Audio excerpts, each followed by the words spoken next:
Hello मेरे दोस्तों, mountain study world में आपका स्वागत है। आज प्राचीन भारतीय इतिहास के मौर्य साम्राज्य का वीडियो लेकर आया हूँ। तो मौर्य साम्राज्य से रिलेटेड जितना भी क्वेश्चन प्रीवियस एग्जाम में पूछे गए, एक एक करके सभी क्वेश्चंस को देखते हैं। वह ग्रंथ जिसमें पाटलिपुत्र प्रशासन का वर्णन उपलब्ध है। आपका ऑप्शन है अर्थशास्त्र, इंडिका, राजतरंगिणी, पुराण। तो आपका राइट आंसर हो जाएगा इंडिका। तो इंडिका वह ग्रंथ है जिसमें पाटलिपुत्र प्रशासन का वर्णन है। इंडिका की रचना मेगास्थनीज ने की थी। मेगास्थनीज सेल्यूकस का राजदूत था जो चंद्रगुप्त मौर्य के दरबार में 304 ईसा पूर्व से 299 ईस्वी पूर्व के बीच रहा। उसके ग्रंथ इंडिका से चंद्रगुप्त मौर्य के प्रशासन की विश्वसनीय जानकारी प्राप्त होती है। हालांकि यह ग्रंथ अपने मूल रूप में उपलब्ध नहीं है, फिर भी इसके उदाहरण अनेक यूनानी लेखकों Arrian, Strabo, Plutarch, Pliny, Justin एवं डायोडोरस आदि के उदाहरणों में प्राप्त होते हैं। स्ट्रैबो ने मेगास्थनीज के वृत्तांत को पूर्णतः असत्य एवं अविश्वसनीय कहा। तो इंडिका में पाटलिपुत्र नगर का वर्णन है। चंद्रगुप्त की राजधानी पाटलिपुत्र का विस्तृत वर्णन किया है। इंडिका के अनुसार पाटलिपुत्र गंगा तथा सोन नदियों के संगम पर स्थित था तथा पूर्वी भारत का सबसे बड़ा नगर था। मेगास्थनीज ने इंडिका में पाटलिपुत्र के नगर प्रशासन का उल्लेख किया है। इसके अनुसार पाटलिपुत्र का प्रशासन 6 समितियों द्वारा होता था। मेगास्थनीज ने सैन्य प्रशासन का भी वर्णन किया है। इसके अनुसार सैन्य प्रशासन 6 समितियों द्वारा किया जाता था। अगला सवाल है, अशोक की स्मरण किए जाने का कारण क्या है? आपका ऑप्शन है कलिंग विजय, बौद्ध महासम्मेलन, बौद्ध धर्म प्रचार, जनहित। तो आपका राइट आंसर हो जाएगा जनहित। तो अशोक को स्मरण किए जाने का कारण है जनहित। अशोक जो थे वो बोला करते थे कि चाहे मैं भोजन करता हूँ, चाहे कहीं भी रहूं, शयन कक्ष में ही क्यों न रहूं, चाहे बाग में रहूं या सवारी पर रहूं, हर जगह प्रतिवेदक मुझे प्रजा के हाल से परिचित रखे। मैं प्रजा का कार्य सब जगह करता हूं, मतलब मैं प्रजा के लिए ही राजा हूं, यानी प्रजा के हित के लिए हूं, यानी जनहित के लिए।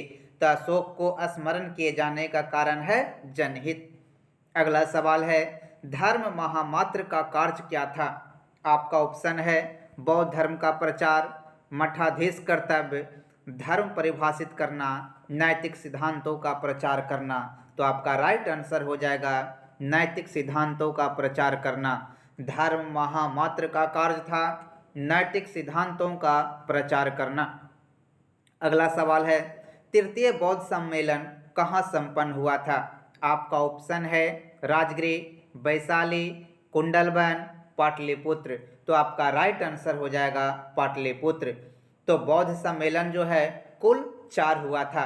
पहला राजगृह, दूसरा वैशाली, तीसरा पाटलिपुत्र और चौथा कुंडलवन। किस के शासनकाल में हुआ था?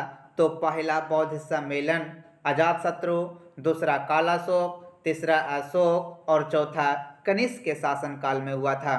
अब पूछता है कि बौद्ध सम्मेलन का अध्यक्षता किसने की? तो पहला बौद्ध सम्मेलन का महाकश्यप, दूसरे का सुबुकामी, तीसरे का मोगलीपुत्र तीस और चौथे का वसुमित्र ने अध्यक्षता की थी। अगला सवाल है, भारतीय लोगों के जिस गुण की मेगास्थनीज ने प्रशंसा की है वह कौन सा गुण है? आपका ऑप्शन है सार्वजनिक शिक्षा, मनोरंजन प्रिय, उच्च नैतिक स्तर, खेल प्रेम। तो आपका राइट आंसर हो जाएगा उच्च नैतिक स्तर। भारतीय लोगों के जिस गुण की मेगास्थनीज ने प्रशंसा की है वह आपका है उच्च नैतिक स्तर। अगला सवाल है, बिंदुसार किनका पुत्र था? बिंदुसार किनका पुत्र था? आपका ऑप्शन है अशोक का, चंद्रगुप्त मौर्य का, अजातशत्रु का, सिद्धार्थ का। तो आपका राइट आंसर हो जाएगा चंद्रगुप्त मौर्य का। तो ये बिंदुसार चंद्रगुप्त मौर्य का पुत्र था। चंद्रगुप्त की पश्चिमी सीमा हिंदू कुश पर्वत से पूरब में बंगाल तक तथा उत्तर में कश्मीर से लेकर दक्षिण में मैसूर तक विस्तृत हो गया था। मतलब चंद्रगुप्त मौर्य का जो राज्य था एक विशाल एरिया में था।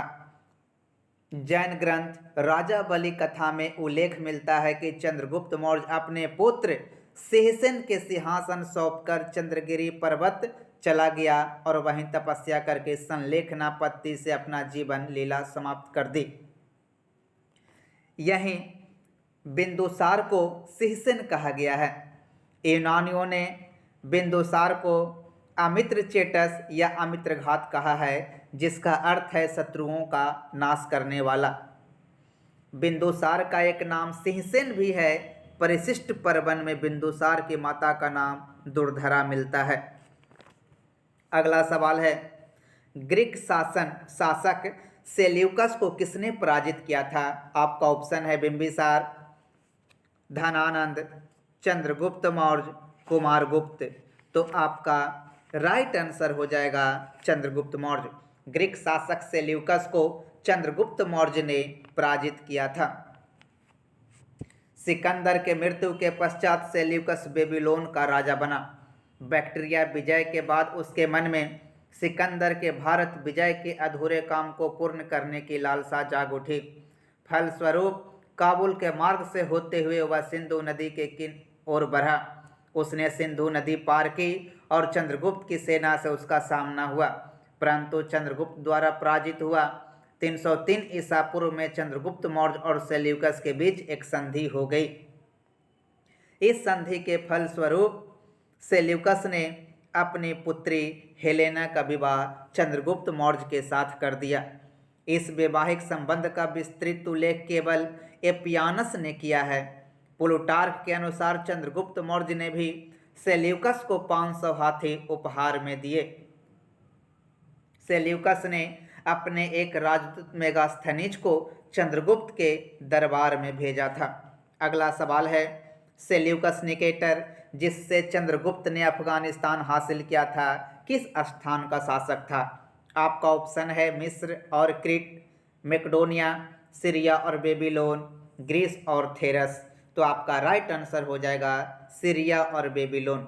सेल्यूकस निकेटर जिससे चंद्रगुप्त ने अफगानिस्तान हासिल किया था, वह सीरिया और बेबीलोन का शासक था।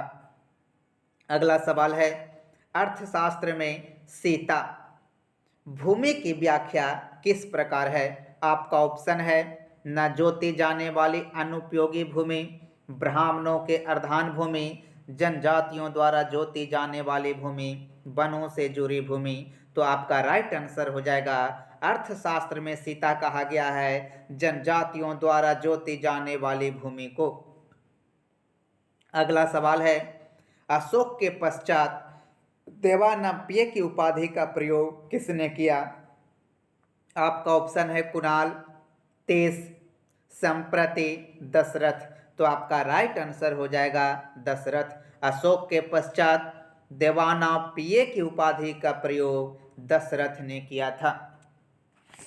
अगला सवाल है, पुस्तक में उल्लिखित अर्थशास्त्र के लेखक के नामों में कौटिल्य के नाम के अतिरिक्त अन्य नाम क्या है? आपका ऑप्शन है पतंजलि, बराहमिहिर, चाणक्य, विष्णुगुप्त। तो आपका राइट आंसर हो जाएगा विष्णुगुप्त।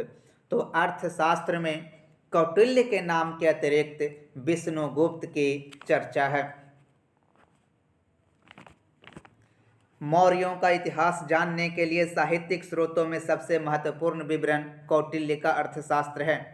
कौटिल्य के अन्य नाम जो है वो विष्णुगुप्त और चाणक्य है। अर्थशास्त्र, राजनीति और लोक प्रशासन पर लिखी गई पहली प्रामाणिक पुस्तक है। कौटिल्य को भारत का मैकियावेली भी कहा जाता है। अर्थशास्त्र में 15 भाग 180 उपभाग और 6000 श्लोक हैं। यह ग्रंथ अन्य पुरुष की शैली में लिखी गई है। डॉक्टर श्याम शास्त्री ने सर्वप्रथम 1909 ने इसे प्रकाशित करवाया था। अगला सवाल है, मौर्य की जल संसाधन व्यवस्था की जानकारी का स्रोत कौन सा है? आपका ऑप्शन हो जाएगा अशोक का रुमिंदेयी स्तंभ लेख, खारवेल का हाथी गुम्फा अभिलेख, रुद्रदामन का गिरनार अभिलेख, स्कंदगुप्त का गिरनार अभिलेख। तो आपका राइट आंसर हो जाएगा रुद्रदामन का गिरनार अभिलेख। मौर्य की जल संसाधन व्यवस्था की जानकारी का स्रोत है रुद्रदामन का गिरनार अभिलेख। शक शासक रुद्रदामन के जूनागढ़ अभिलेख में चंद्रगुप्त मौर्य एवं अशोक दोनों के नामों का उल्लेख मिलता है।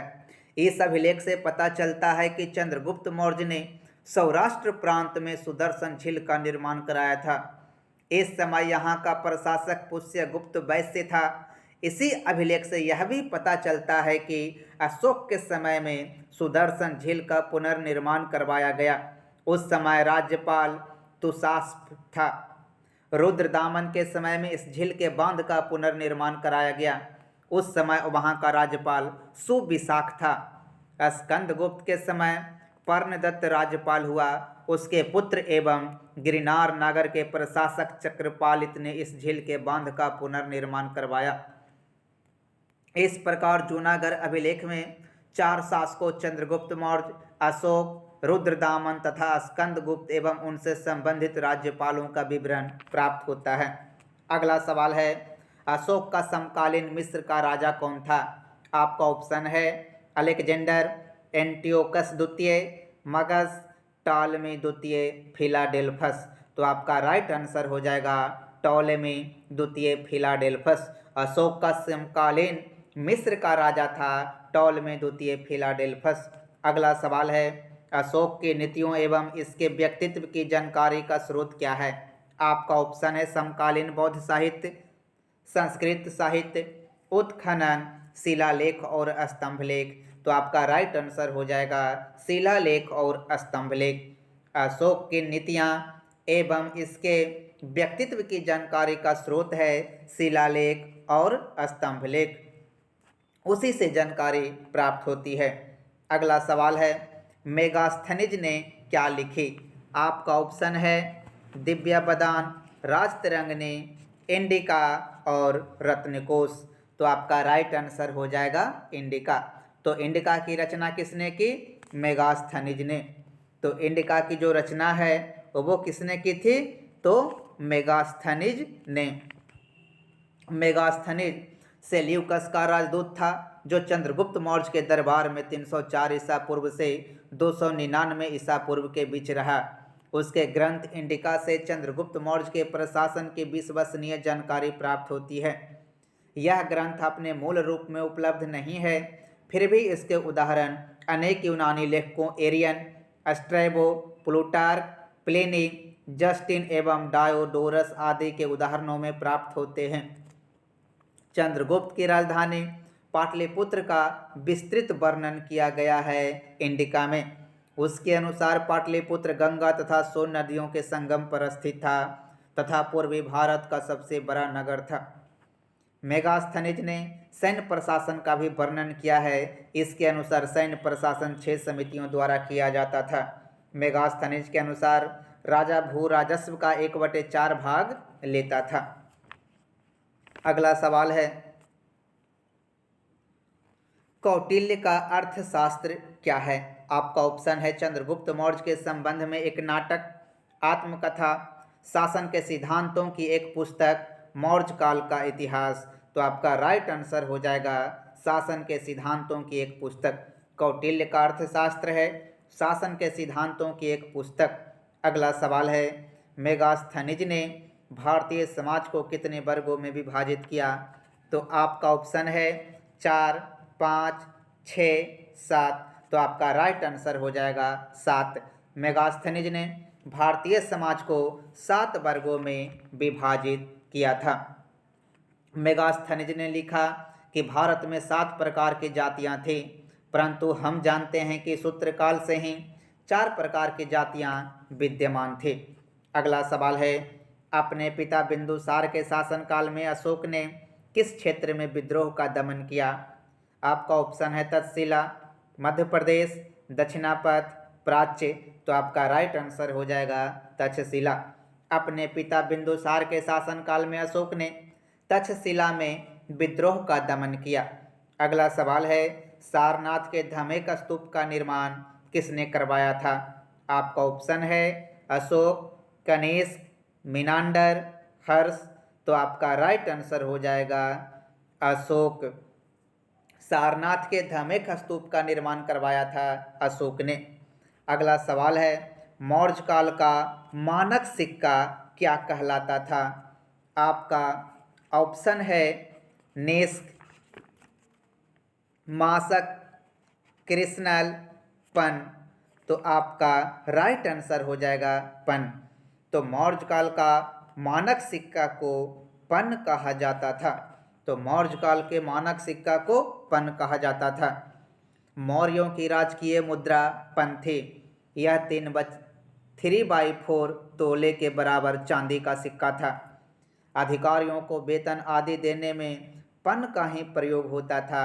इसके ऊपर सूर्य, चंद्र, पीपल, मयूर, बैल, सर्प आदि खुदे होते थे, अतः इसे आहत सिक्का भी कहा जाता है।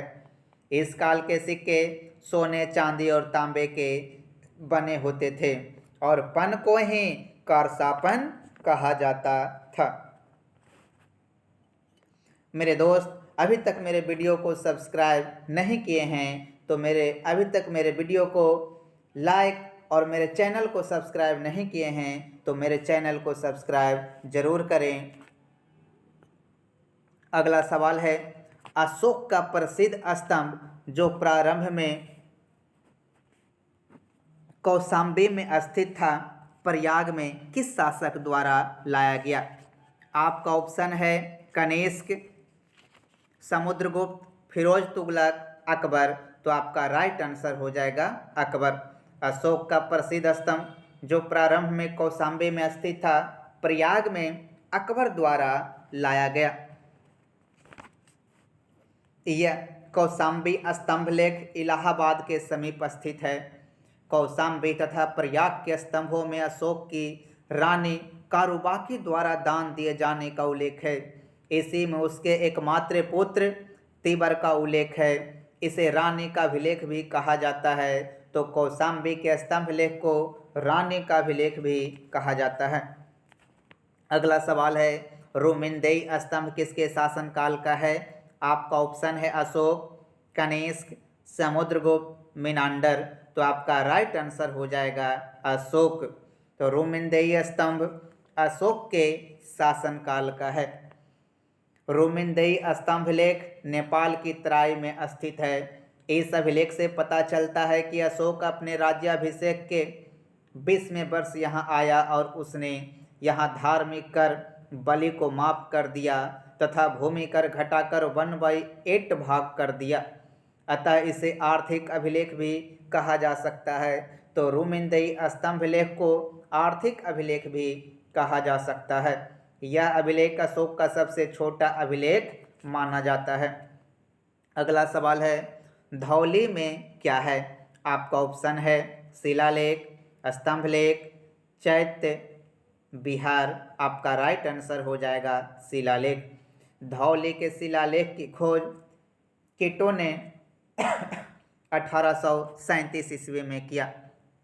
अगला सवाल है, मौर्य प्रशासन के संवाददाता को क्या कहा जाता था? आपका ऑप्शन है प्रतिवेदक, राजुक, आयुक्त, निकाय। आपका राइट आंसर हो जाएगा प्रतिवेदक। मौर्य प्रशासन के संवाददाता को प्रतिवेदक कहा जाता था।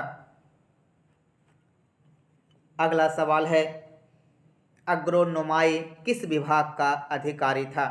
आपका ऑप्शन है सेना विभाग, उद्योग विभाग, आयुक्त, वाणिज्य विभाग। आपका राइट आंसर हो जाएगा आयुक्त।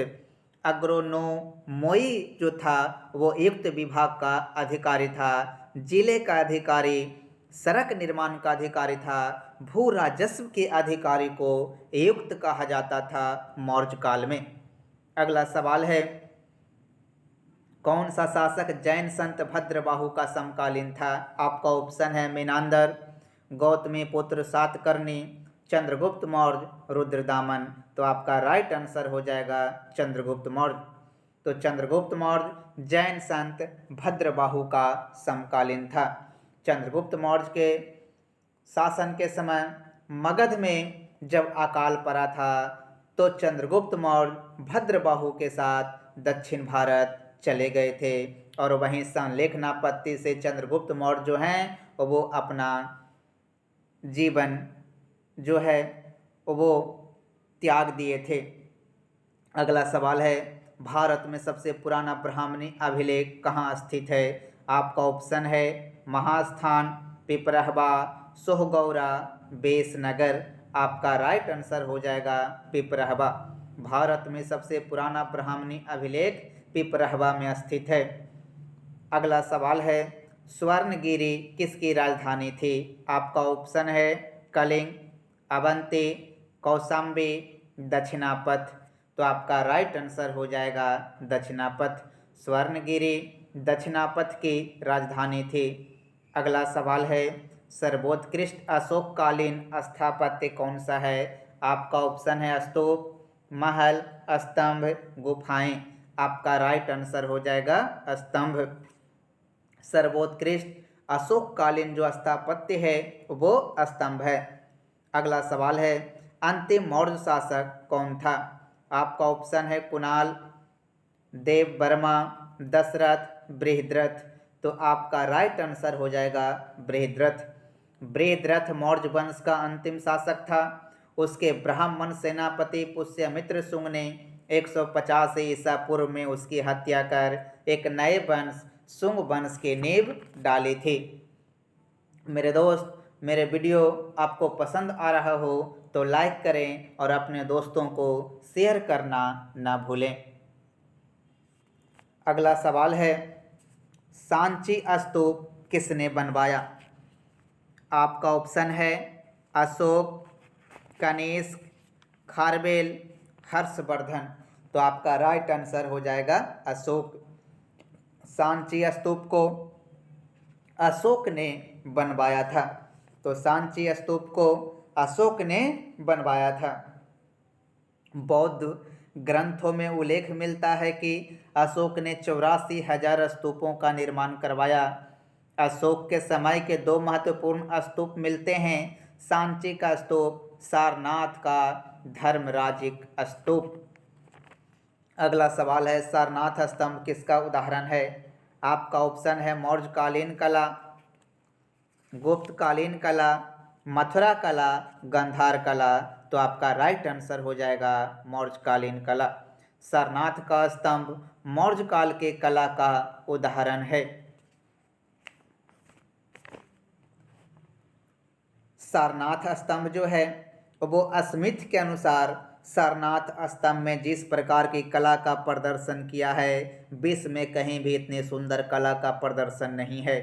सारनाथ में सिंहों के नीचे 4 पशु दौड़ती हुई मुद्रा में दर्शाए गए हैं। बैल, घोड़ा, हाथी एवं सिंह तथा बीच में एक चक्र है। कुल 4 पशु एवं चक्र चौकी को आवृत किए हैं। प्रत्येक चक्र में 24 आरे हैं। ये चारों पशु 4 दिग्पाल प्रतीत होते हैं। इसी कला परंपरा को दीर्घ निकाय में चक्र रत्न कहा गया है। चौकी के ऊपर 4 सिंह 4 दिशाओं में मुख किए कुकरू बैठे हैं जो सम्राट अशोक की शक्ति को इंगित करते हैं। सारनाथ के शीर्ष स्तंभ पर 32 आरों वाला एक चक्र बना है। यह खंडित अवस्था में है। इसे धर्म चक्र परिवर्तन का प्रतीक माना जाता है। अगला सवाल है, मौर्य शासन के बारे में कौन सा कथन गलत है? आपका ऑप्शन है शैव धर्म राजकीय धर्म बन गया, भारत का इजिप्ट तथा सीरिया के साथ संबंध था, दास प्रथा काफ़ी प्रचलित था, विदेशी सोना भारत में आया। तो मौर्य शासन काल में शैव धर्म राजकीय धर्म कभी नहीं बना था। तो ये आपका गलत आंसर हो जाएगा। तो 33 का आपका आंसर हो जाएगा ए। अगला सवाल है, कालसी किसके लिए प्रसिद्ध है? आपका ऑप्शन है गुप्तकालीन मंदिरों के लिए, फारसी सिक्कों के लिए, अशोक के शिलालेख के लिए, बौद्ध चैतियों के लिए। तो आपका कालसी जो है वो प्रसिद्ध है अशोक के शिलालेख के लिए। अगला सवाल है, अशोक के शिलालेख से हमें क्या जानकारी मिलती है? आपका ऑप्शन है इसके साम्राज्य विस्तार की, उसकी प्रशासकीय नीति की, उसके धार्मिक विचारों की, उपयुक्त सभी। तो आपका राइट आंसर हो जाएगा उपयुक्त सभी। अशोक के शिलालेख से हमको जानकारी मिलता है उसके साम्राज्य विस्तार की, उसके प्रशासकीय नीति की, उसके धार्मिक विचारों की। अगला सवाल है, रज्जुक कौन थे? आपका ऑप्शन है चोल राज्य के व्यापारी, मौर्य शासन के अधिकारी, गुप्त साम्राज्य के सामंत वर्ग, शक सेना में सैनिक। आपका राइट आंसर हो जाएगा रज्जुक मौर्य शासन के अधिकारी थे। जनपद का प्रमुख अधिकारी था। इसे राजस्व अधिकार प्राप्त था रज्जुक को। अगला सवाल है, चंद्रगुप्त मौर्य के बारे में गलत कथन बताना है। आपका ऑप्शन है उसने यूनानियों को हराया, उसके राज्य में काबुल शामिल था, उसने द्वितीय जैन सम्मेलन बुलाया, उपयुक्त में कोई नहीं। तो आपका राइट आंसर हो जाएगा उसने द्वितीय जैन सम्मेलन बुलाया। तो चंद्रगुप्त मौर्य जो था यूनानियों को हराया था, बिल्कुल सही है। राज्य में काबुल शामिल था, बिल्कुल सही है, लेकिन उसने द्वितीय जैन सम्मेलन नहीं बुलाया था। अगला सवाल है, मौर्य काल में आपका ऑप्शन है बहुविवाह का प्रोत्साहन नहीं दिया जाता था, दास प्रथा प्रचलित थी, बहुदेव पूजा पर रोक लगाई गई, पशु हत्या पर रोक लगाई गई। आपका राइट आंसर हो जाएगा मौर्य काल में दास प्रथा प्रचलित था, पशु हत्या पर रोक नहीं लगाई गई थी, बहुदेव पूजा पर रोक लगाई गई, बहु का प्रोत्साहन नहीं दिया जाता था, बहु विवाह का। तो मौर्य काल में दास प्रथा प्रचलित था। तो आपका 38 का आंसर हो जाएगा बी। अगला सवाल है, करसापन किसके लिए प्रयोग किया जाता था? आपका ऑप्शन है वस्तुएं खरीदने के लिए, सामान तौलने के लिए, भूमि नापने के लिए, नियम बनाने के लिए। तो आपका राइट आंसर हो जाएगा वस्तुएं खरीदने के लिए। तो करसापन का प्रयोग मौर्य काल में वस्तु को खरीदने के लिए किया जाता था। मौर्य काल में चांदी के सिक्कों को पन या करसापन कहा जाता था, जो वस्तुओं को खरीदने में आदान प्रदान करने के लिए दिया जाता था। तो मेरे दोस्त, मेरे वीडियो को लाइक करें, मेरे चैनल को सब्सक्राइब करें और अंत में कमेंट करना ना भूलें। धन्यवाद।